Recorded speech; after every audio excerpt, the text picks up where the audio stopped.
ओम साई राम, जय साई राम। साईं गीता चैनल के माध्यम से आप बाबा की लीलाएं सुनते हैं, बाबा के अनुभव सुनते हैं कि किस तरह से बाबा अपने भक्तों के साथ चमत्कार करते हैं, लीलाएं करते हैं, किस तरह से अपने भक्तों के ऊपर ब्लेसिंग करते हैं। तो आइए, आज हमारे साथ ऐसी भक्त बैठी हैं बाबा की कि बाबा की इनके ऊपर अनंत कृपा है। तो आइए उनसे बात करते हैं और उनका नाम जानते हैं। तो दिया, आपका नाम? उषा रानी। आप कितने टाइम से बाबा के दरबार में आ रहे हैं? दरबार में आने से तो 2007 से आ रही हूँ और बाबा को मानने लगी हूँ 1992 में। 92 में। अच्छा, तो आपकी जैसे स्टार्टिंग बाबा को आपको किसी ने बताया या आप अपने आप जुड़े, किस तरह बाबा से जुड़े? बच्चों का एडमिशन कराया था स्कूल में, होली फादर स्कूल, संडे बाज़ार में लगता है, गीता कॉलोनी 13 ब्लॉक। तो वहाँ पे बाबा का स्वरूप था, मंदिर था, उसी से ही वहाँ से मेरा आना जाना, बच्चों को छोड़ने गए तो आना जाना लगा रहा। मैंने सेवा ली वहाँ की, साल 2 साल बाबा की स्नान आरती वगैरह सब कुछ तो आप करते थे? हाँ जी। अच्छा, वहाँ के उन लोगों ने आपको कहा कि यहाँ की सेवा करनी है? हाँ, आज सुबह की मैं करती, सुबह 5 बजे की, बस सुबह सुबह की जाती थी। बच्चे वहीं पढ़ते थे तो मेरे हालात सही नहीं थे, वो बच्चों की फ़ीस वगैरह आधी करते थे, तो मैं सुबह बाबा की सेवा कर लेती थी वहीं पे। हाँ जी। तो फिर बाबा क्या कुछ अनुभव कुछ हुआ उस समय, जब आप उस समय बाबा की सेवा कर रहे थे? हाँ जी, बिल्कुल जी। जब वो हर साल वो शिरडी जाते थे, प्रिंसिपल थी, माँ बेटी थी, बुजुर्ग एजिड थी, और प्रिंसिपल जो थी उनकी बेटी वो थोड़ी अपाहिज थी। अच्छा। तो स्कूल भी चलाते थे और बाबा को मंदिर भी उन्होंने बनाया हुआ था। उन्होंने शिरडी जाना था हर साल जनवरी में 31 दिसंबर को वो साईं संध्या करवाते थे। अच्छा। तो उससे पहले वो 3-4 दिन पहले वो शिरडी जाते थे। तो वो शिरडी गए तो मुझे वहाँ पे रोक के गए कि आपने मंदिर में रहना है। अच्छा। तो 3 दिन तो मैं अपने साथ एक एक को रोकती रही। किसी को भी, एक आंटी थी उनको, मदर इन लॉ को, अपने हस्बैंड को। एक दिन मैं अकेली रुकी वहाँ पे। तो शाम संडे बाज़ार लगता था, उस दिन संडे था। संडे बाज़ार लगा तो मंदिर में मत्था टेकने वाले बहुत आते थे। अच्छा। तो उस दिन वहाँ पे जैसे प्रसाद चढ़ाते हैं, थोड़ा सा मेरे मन में भी भाव आया कि आज मेरे को लड्डू रसगुल्ले का प्रसाद नहीं मिला। अच्छा। तो थोड़ी मेरी आंखें भी नम हो गई। तो रात को जब बाबा का खाना बनाया, 9 बजे आरती की, तो बाबा को भोग लगाया, तो उसके 2 फुलके मैं आरती में भोग में बांट देती थी और 2 फुलके मैं अपने लिए रख लेती थी। अच्छा, 4 फुलके बनाते थे? 4 फुलके, पापड़, प्याज, सब्जी, दाल, पूरी थाली तैयार होती थी बाबा के लिए। तो आधा प्रसाद जो आते थे रात को, एक एक गिराई करके उनको प्रसाद दे दिया।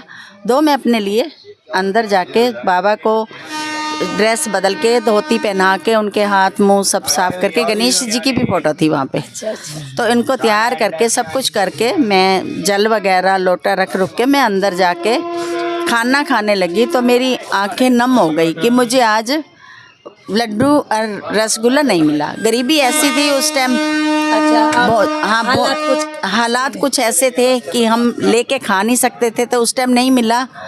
तो मेरी खाना खाते समय आंखें नम हो गई थी कि मुझे आज प्रसाद नहीं मिला। तो मैं ऊपर से खाना खा रही थी, नीचे अकेली थी। स्कूल के अंदर बिल्कुल अकेली थी, मंदिर बाहर की तरफ था। अच्छा। अलग ही उस टाइम था, 92 में 93 में सुनसान एरिया था। तो मैं रात को पता नहीं क्या भूल गई, जबकि मैं बाबा को पूरा प्रॉपर तैयार करके, हाथ मुंह, भाई मीठा वीठा कोई ना लगाओ, सारा साफ करके आती थी। तो कुछ भूल गई, मैंने बाहर आके गेट खोला। क्लीन कर देते थे आप? हाँ जी, बिल्कुल। तो मैं कुछ भूल गई, मैं बाहर आई तो मैंने गेट खोला, बाबा का ताला खोला बाहर से। तो मेरे को ये ध्यान नहीं आ रहा उस टाइम मैं वहाँ पे उठाने के लिए भूली क्या। जब मैंने आके देखा, बाबा के हाथ पे रसगुल्ला था। और आप क्लीन करके गए? मैं क्लीन करके गई, ताले लगा के गई। क्यों, मेरी आदत थी, सर्दी के दिन थे, मैंने गर्म पानी, पतीला गर्म करती थी, उसमें तौलिया, छोटा तौलिया निचोड़ के गणेश जी को और बाबा जी को पूरा क्लीन करती थी, जगह को भी क्लीन करती थी नीचे से। फिर बाबा को आराम से जाती थी ताला तुल्ला। तो मैंने आके देखा कि बाबा के हाथ पे रसगुल्ला वाइट बना। मैं इतना, उस टाइम मेरी आंखें भरी, इतनी भरी कि मैंने आज कुछ और भी कहा होता तो वो मुझे मिलता, पर बाबा ने मुझे बहुत कुछ दिया। मैं कुछ भी नहीं थी, मेरे पास कुछ भी नहीं था। मैं ये भी नहीं सोच सकती थी मैं बच्चों को बिस्किट खिला सकूं। खिला सकूं। तो फिर मैंने वो खा के मैं अंदर जाके रोते रोते कब मुझे 1 बजे 1:30 बजे मेरी आंख लग गई। सुबह 4 बजे मुझे कोई बुलाने आए, कहते हैं आपको ना कोई बाहर बुला रहे हैं। मैंने कहा अच्छा मैं चलती हूँ। आई तो 14-15 फुट का स्वरूप था बाबा का। मैंने के बाबा के स्वरूप के आगे प्रणाम किया, तो मैंने कहा शायद यही दिखाने, कहने लगे नहीं आगे चलो। आगे आई तो 6-6.5 फुट लंबे। उस टाइम तो मैंने सिर्फ बाबा का स्वरूप वैसे देखा था, मैंने कभी शिरडी नहीं गई थी। अच्छा। तो फिर मैंने जब बाहर आई तो देखा लेटे हुए हैं, धोती कुर्ता कफनी पहने 2 बंदे वो झोल झुला रहे हैं। तो वो खड़े झुला रहे हैं बाबा को? नहीं, वो जो गुरुद्वारे, अच्छा, पंखा हिला रहे हैं। हाँ अच्छा। वो था उनके हाथ में। तो बाबा ने ऐसे हाथ किया, आशीर्वाद दिया, मुस्कुराए, कुछ बोलते इतने। 4 बजे सुबह मंडे था, स्कूल खुलना था, 4 बजे माई आ जाती थी झाड़ू पोछे करने वाली। उन्होंने गेट खटखटा दिया। उसके बाद मेरी आँख खुल गई। जय साईं राम। और आज तक वो जर्नी चल रही है? आज तक, आज मुझे किसी भी चीज़ की जो भी काम होता है बाबा ने मुझे घर दिया, मेरे बच्चों को नौकरी दी। मैं जो सोचती हूँ कि मुझे करना है, मेरे पास कुछ भी नहीं होता, बाबा कर देते हैं उसे। कहाँ से करते हैं, कैसे करते हैं, वो जाने। और अब शिरडी कितने बार आ चुके हैं आप? ये तो मैंने 1 साल अब हर महीने किया है। हर महीने 1 साल किया, हर महीने आना जाना। और वैसे साल में मैं 2 बार तो आती हूँ। मतलब अब जर्नी शुरू हो गई बाबा की? हाँ, नहीं तो काफ़ी टाइम से। अच्छा। हाँ जी, काफ़ी टाइम से, साल में 2 बार आते हैं। अब तो 1 साल मैंने किया। अब जैसे आगे बाबा की इच्छा होगी, बाबा ने बेटे को दुकान करवाई है तो वो दुकान में भी मेरा बैठना ज़रूरी है।